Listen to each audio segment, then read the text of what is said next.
So, of course, we saw Weiss last week. Is there anyone else on the practice squad that's really made an impression on the coaches that you're giving thought to giving time to in the next couple weeks? Well, I think we've had the fortune of having both younger and a little more experienced players on the practice squad.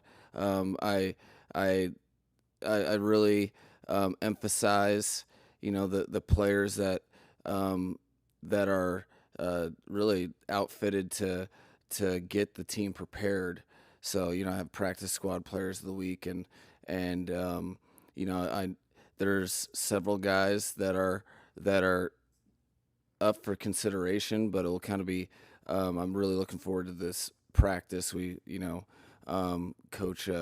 Coach Embry spoke to the team yesterday about um, really taking advantage of every opportunity and how special each practice is and how many we have left.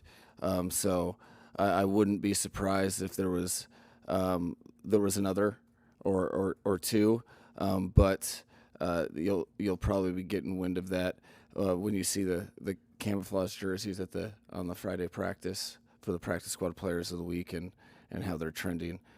So there's some battles on the practice field and that means we have a competitive practice squad that we have some extra roster possibilities if they choose to seize the opportunity. Follow on that. I know a lot of fans, and I think people in this room, were intrigued by what Derek McClendon showed in August. Is he under consideration? What about his skill set sort of intrigues you? Absolutely, I think it's his relentless commitment to the task at hand. Like he's always developing his game. He got a lot more comfortable with his hand in the ground this past off season. You saw some productivity, relentless motor, and he doesn't waste a day on this team. He's one of the guys that we rely upon to bring the juice. He always delivers. So yes, he would be in that pocket of consideration for sure. They're facing two more elite receivers on Sunday, and Evans and Ibuka. Obviously, they're different than Chase and Higgins, but what were some of the things that you believe worked well last Sunday that you can take into this Sunday? So I think one of the things that people uh, shortchange with receivers, especially a combination of talented receivers or a good receiving core, is how the team's success defensively against those threats is across the board in all three levels. So when you're playing good receivers, you have to at times be able to insulate the field, which means your front seven has to, do be have some really good gap integrity. Your backers have to be able to two gap. You have to be able to stop the run in those shells, or you play coverage and get home rushing the passer with four. So to me, I think the things that worked well is when we got hands on and rerouted when it was our responsibility to, and then rushed with conviction and either got home or moved the guy off the spot. That's and then run plays that you're underneath 4 yards with a two shell defense. Those are important to execute on when you utilize them, and then you can keep them off balance by changing your timing of blitz call, single safety zone call.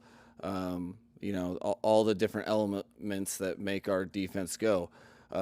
Our strength is being strong in a numerous amount of concepts, whether it's rush patterns or coverage. They all play together, but it takes really a unit of defense so that you can execute both when your numbers are strong, and it's a run and it's 8-man front, or they're light. You have to execute so you can get those called and defend against a strength of theirs for sure. What do you want to see from Quinn's second week getting the reps? Given that now there is a previous week sample of his process, and that there's a game's worth of film on it. So I want to see growth, and that comes in a numerous amount of ways. I saw some yesterday with how he was quarterbacking the group. He took a step forward in terms of his confidence, his disposition. Remember, it comes down to a simple thing where you're in a huddle with a bunch of guys and you're calling a play, and you can draw belief into the play by how you communicate to your teammates, how you're executing the motions and doing all those things. I thought he was good, but I saw a step forward, and I want to see that in the game. Then it's just the continued progression of his command of the position. I thought he played relaxed. He was seeing the defense and making decisions, not necessarily. You're worried about a rookie guessing, and he didn't guess, and he took advantage of pockets when appropriate. And I want to see a continuation of that, but growth in some of the decisions he makes as well. There was one in particular where whether it was too aggressive of a play call or too aggressive of a decision, that interception he threw to when he was targeting Waddle. You want to see learned information from that experience, and I still want to see him rip aggressive plays like he did in other times in the game. So the growth is the biggest thing. You want that to be his least polished entry into a football game, it being his first, and I'm just excited to see him build confidence and play his game as he got comfortable pretty quick in his first one. Slowick mentioned that Tua is exceptional at the command of the huddle, the offense, the pre-snap stuff. Obviously, it's never going to be perfect for a first-time starter. How close do you feel Quinn was in that regard? I was pleasantly surprised in that, I've learned over the years that don't have your expectations shaped directly by practice in that particular regard. Like he was doing a very good job getting everyone aligned, going play to play, and having command, but you expect kind of a downshift in the game, and I didn't see that. That speaks to him being natural at the position, being ready, but I think it was that one of the more impressive parts of his outing was that it was very much like it was on the practice field, which is the way you play the position well. I know everything is about winning these last two games. That's a priority. If you can get evaluations of younger guys, that's kind of an extra bonus. With Andrew Meyer, was the play in August enough that it would intrigue you to maybe give him time the next couple of weeks, or do you want to just finish the year out, health provided, with this group of offensive line starters? No, I think all the decisions that we made, it wasn't like we were just going into the bucket and grabbing a young guy and saying let's shoot our shot. It was more about the young guys developing and being ready for the opportunity. Young guys that we thought highly enough of to invest, because if you have a young player on your practice squad from the beginning of the year, and he's not ready by the end of the season, you just have an opportunity cost with somebody else that could have been. So I think it more the guys that we believed in haven't taken the year off. They've really diligently worked, and Andrew Meyer is I think has a promising. He put together some impressive things in the preseason, and he's deserving of playing in the National Football League. And if the opportunity presents itself by way of injury, I'm going to be confident in his play based upon just coaching him over time. But realistically, each every player, these games are so finite, and I say it time and time again, but I really mean it. It is a National Football League game. There's paid tickets. It's on your local broadcast, and these games, as you end the season, are the lasting impression that you have on your with your team, with the organization, and with the 31 other teams. So the best players, I play, and as the season progresses, who the best players are sometimes change, and then when you can identify that, because of the growth of the you make the move. So that's you're hoping for competitive practices, competition, and when you have competition and people grow in their game, they're rewarded with doing right by the team, which is playing the best players. We've seen his work at center. His upside in your mind as a guard, does he have the skill set to be an effective NFL guard down the road, do you think? I think he's an effective blocker. I think his strength, with his skill set and his quickness, and how he can, there's a center art of, you're the closest to the ball and that you have it. And so then contact happens the fastest a lot of times, especially when you're covered with a nose, and the hand-to-hand combat and who can get one's hand on the other guy's chest is real, and that quickness that he possesses is a skill that for centers you can really take advantage of, and for teams you can set the line of scrimmage and run and pass in the most vulnerable gap, which is the A gap. So it's not because of shortcomings; it's more because of skill set particular to the center position. And I think it's strong. His future is strongest there, but he'll have the skill or the versatility to play the inside three for sure. But really pointing the center. Excuse me. Mike, I wanted to ask you about the development of two young players, Greg Dulcich. That's that right? Dulcich and Zeke Biggers. What did they do in particular? Obviously, there was a need with the tight end, but what did they do in particular to elevate their status on the team and then playing time periodically? It's almost like this is scripted, Omar, but that they both were multiple nominations, but they won Practice Squad Player of the Week, early in the season. What is it? How do you do that? Well, you're competing, giving a look of the opponent, but really stressing out the opposite side. So the old-fashioned way, they showed up and made some plays on scout team, and then we started getting them mixed in the reps of the big boys, and once that success continued in those phases, then it was just a natural execution of, hey, we're going to have you up, and then you keep giving guys opportunities, and they continue to make plays. I mean, Zeke was, him and the young guys, but he had some of his best play in that ugly fourth quarter last game.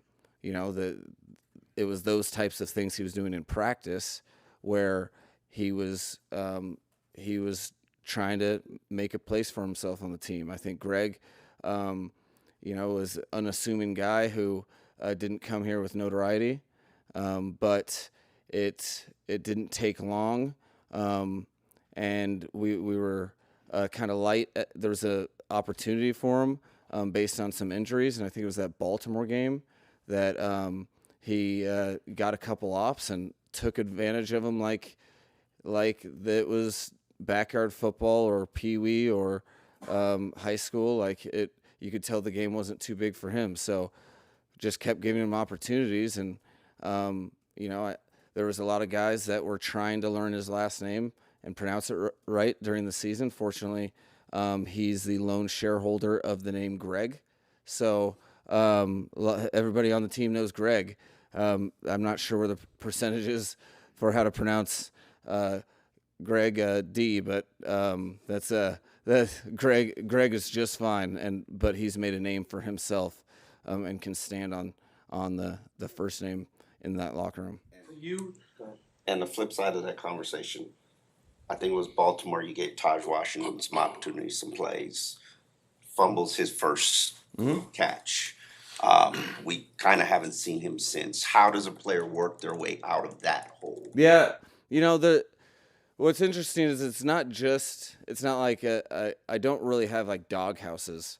It's more, over time I've also learned too, like there's ebbs and flows early in a young player's career, and my belief has never wavered in him, but like that was his opportunity came early in a big time moment, and a lot of times a player gets better from that, and with the confidence of his teammates that all right, so we're gonna let you sit and watch for a game or two, see how long that plays out, but you'll get your opportunity again and be ready. And in that process, you gain confidence from all of your teammates, including the quarterback, on who that player is and their capability while they work in the shadows. I think Taj has responded very well behind the scenes, and as a result, he'll get his opportunity. If not this game, probably the next, because he's been towing the line to be active, and that's because how do you respond to things that happen poorly? The same way you need guys to respond when things happen good is you need them to continue to work to chase growth, and there's in this league it makes a man out of you, and he's continued to chase growth. So as a result, I know his teammates are confident in him, and he'll get his opportunity again, if not this week, the next. You have a chance on Wednesday or Friday or whenever to visit with Quinn and talk about which plays he feels most confident in. Is that something that you think? No, that's a steady process that you go through the week. So his first start, you're kind of taking educated guesses based upon meetings through the whole year. Every night before the game, I meet with the quarterbacks and go through their top third down calls, and we talk about first and second down calls, and so I get a vibe of the types of plays players like, and then I have eyes, so I watch them execute certain things at a high percentage. So that occurs, and then he was up here on our game plan day, meeting with Bobby Slowick and Coach Bevel, talking about the last week's game. They showed him some stuff, and it's just ongoing communication so that because ultimately you want plays that are good against how they defend, and there's a lot of plays that are good, but you can kind of focus in on what you actually want to do if you catch wind of a hair of conviction or confidence in something. So I think this game plan was a lot easier than last in terms of the way I like to do it is feature people, their skill sets and where their confidence, because you want convicted players playing convicted, and I think there was a lot of information gained in that first week. So we're hoping to create more confidence and conviction in play, and one of the ways is communicating through plays, which it doesn't stop. We just continually talk about it all week. Last two questions. Pro Bowl rosters were announced yesterday. Your thoughts on Devon Achane getting an honor that I'm sure you believe is well deserved, and maybe some of the snubs, like a lot of us feel Aaron Brewer and Jordan Brooks are. A lot of you guys feel that? Agreed. I think Vaughn, I knew that it was coming. It was not if, but when. If it, and primary ball carriers and people that are fantasy football favorites generally they don't miss his level of play, and it's I think it's very, very deserving, and it's a honor to him, but not a surprise of expectation. He's always visualized himself in that regard. So I think his production is definitely he's highlighted, but if you asked him, it wouldn't take him but a millisecond to talk about the Aaron Brewer. You want to talk about a guy that's deserving of an honor like that.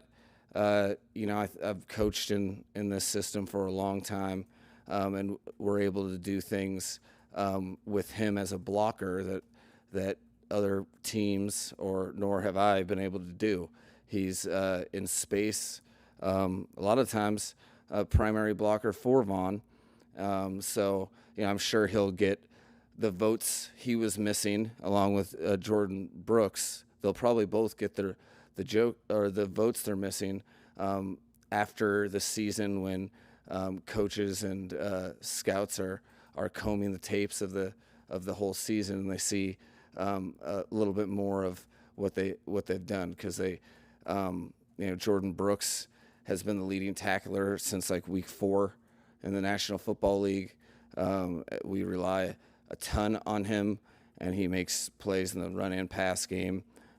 He's a difference maker and definitely played a Pro Bowl level. It was disappointing to hear that they didn't get what you think they are deserving of, but you also understand as a team you need to have more success for those guys to get glorified a lot of times. So we'll keep pushing and utilizing that competitive venom. The Bucks are a team very much still in the hunt. How much do you think playing spoiler can be a motivating factor? So I what I like about them being in the hunt is that what that means for what type of team. The Bucks are going to be very very on it. It's going to be important to them, and so that from a competitive standpoint, that's what our team needs to go against and beat. Is somebody that needs the win. So from our vantage point, I like the competition of it. As far as their journey and trying to play spoiler, I'm more of we need to finish the season, albeit whatever expectations weren't met for each and every coach and player. That's erroneous. You have to go and you have to be able to handle a lot of situations in the National Football League, and as football players and coaches. And I want to see our best form of our football, in these last 2 weeks. So that's what I've been focusing on, getting our football, clean and competitive and convicted, because we owe it to ourselves, regardless of expectations met or not, to finish off and leave a lasting impression the appropriate way. So that's what we're focused on. Appreciate it. Thank you. Thank you.